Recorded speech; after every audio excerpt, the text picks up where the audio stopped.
What's going on, everybody? It is your boy Baddog back with another New York Giants video. Hey, man, thank you so much for watching, guys. I really do appreciate it. If you haven't subscribed to this channel, do me a favor. Please hit that subscribe button. I'd be honored to have you subscribe to the channel. Make sure you ring the bell notification so you know when I do a video like this or go live as far as Giants games go, Yankee games, Laker games, whatever, hangouts. I do a lot of live streams. Also, you can follow me on Twitter and Instagram. Links are in the description below. I will follow you back on Twitter and Instagram.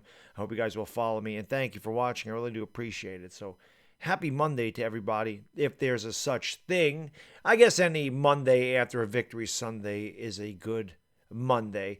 But I hope everybody is enjoying their Monday so far. The New York Giants moved into first place for the time being, depending on what happens with the Eagles and Seahawks tonight. Tied with the Washington football team at 4-7. At the top of this division, they won a very tough game against a very game Cincinnati Bengals team who gave us all that we wanted and then some. We were able to pull out a 19-17 victory and win our third straight game. But at what cost? Daniel Jones is scheduled to have an MRI today on his right hamstring, which he hurt late in the third quarter, sliding for a first down. He got up, he grabbed at it. Next play, he did complete a third down. I don't know how he did it. It was a big third down conversion. He could put no weight on that hamstring. He then fell down to the ground, and he was taken out. Giants got a field goal on that drive. He tried to come out the next drive, and it wasn't working. So they brought in Colt McCoy. Colt McCoy did just enough to win the game. He didn't do anything stupid. He went 6 out of 10. I think he only had like 39 yards, but he did make a couple of big third down throws. I mean, he did what he had to do against a lesser opponent in the Cincinnati Bengals, who obviously were out without Joe Burrow and without Joe Mixon. Well, the big question is this. The New York Giants are kind of in a tough predicament. I mean, they are tied for the division lead. You do want to get in the playoffs. You are trying to build a winning culture here, but you are 4-7.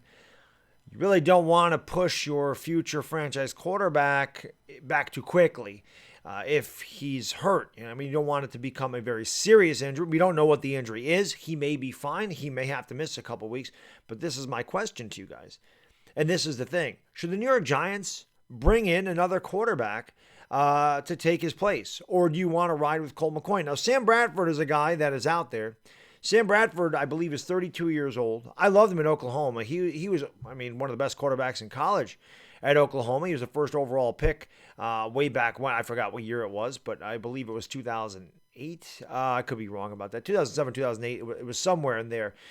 His first pick by the Rams. Sam Bradford, obviously his NFL career was marred by injuries. He was consistently injured. He actually got injured a couple times at OU as well, but he was constantly hurt, and it really derailed his career. And the thing of the matter is, Sam Bradford's a very smart quarterback. He's a veteran quarterback, and he's a guy that could fill in for a couple of weeks. I mean, you're not looking for Sam Bradford to be your future quarterback for the next couple of years.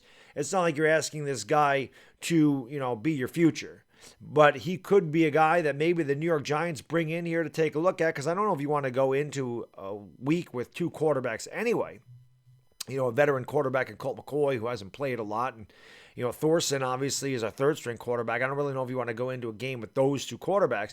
And maybe Sam Bradford is a guy that the New York Giants take a look at. I don't think it would hurt. I mean, you guys can always let me know. This is why I do these videos, and let me know what you think in the comment section. Of course, if there's another quarterback that you guys can think of, obviously let me know. Sam Bradford was the first guy that came to mind. I don't believe I'm pretty sure he's not on a team.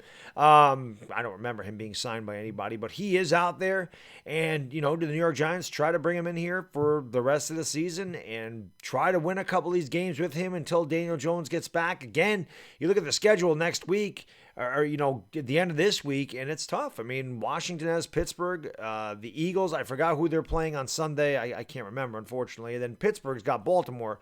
So this is not, I'm sorry, the Cowboys have Baltimore. So they all have tough schedules. Every one of them got a game that they could lose. And we could definitely lose to Seattle no matter who our quarterback is, but obviously we'd have a better chance with Daniel Jones than Colt McCoy. But the thing is, the Giants got to try to stay in this division race, and maybe Sam Bradford is a guy that can get us a win here or there. Maybe he gives us a better chance than Colt McCoy. That's one guy.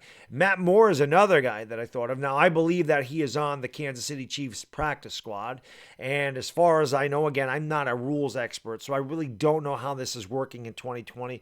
But as far as I know, a team like the Giants can sign Matt Moore to their squad, but they can't take him from Kansas City's practice squad and put him on their practice squad.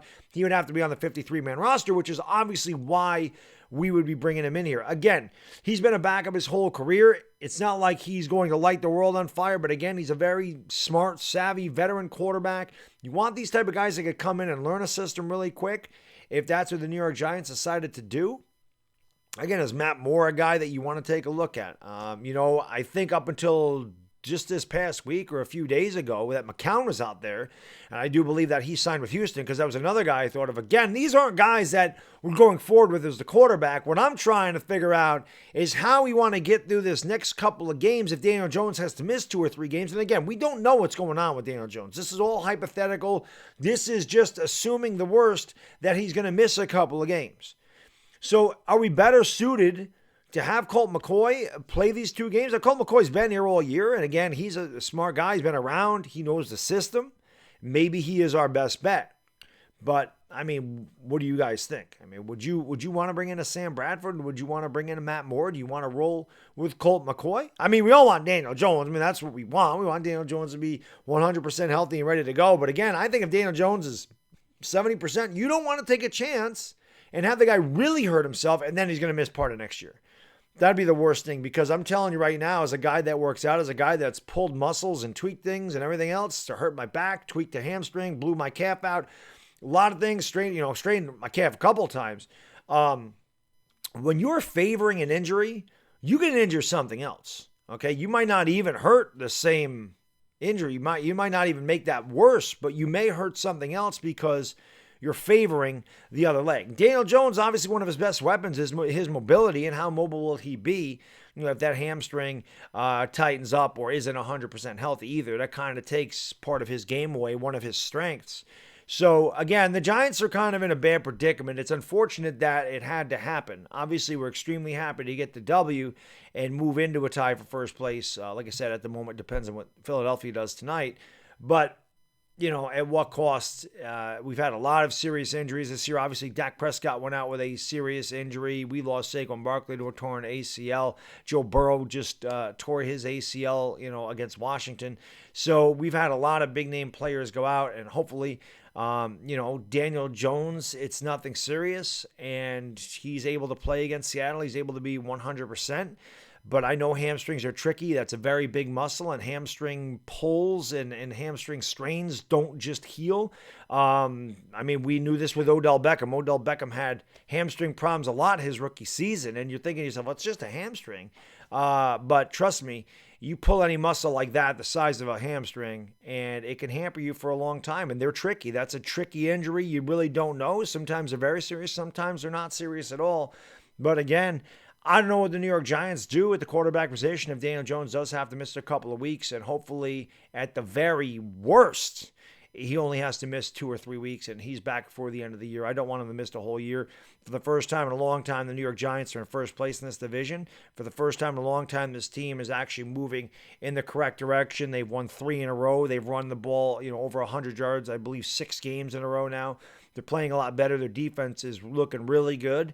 And they have a chance at the division. They might not have a chance at the Super Bowl, but they have a chance to get better. They have a chance to get playoff experience. They have a chance to build a winning culture. And obviously, Daniel Jones gives us the best opportunity to do that. But if he's not there, like I said, which one do you think is the best? Bradford, McCoy, Matt Moore? Do you have somebody else in mind? Let me know in the comments section, guys. It's unfortunate I got to make this video because it sucks when one of your players get hurt. And it's the worst when your quarterback goes down because it's almost impossible to replace him. Not everybody has a Tom Brady waiting in the wings when Drew Bledsoe goes down. Anyway, that's all I got in this video, guys. Please let me know. And again, if you made it this far, thank you so much for watching. I really do appreciate it. Please like, please subscribe. Enjoy the rest of your Monday. Bad diggity dizzle, and I'm gone. Peace!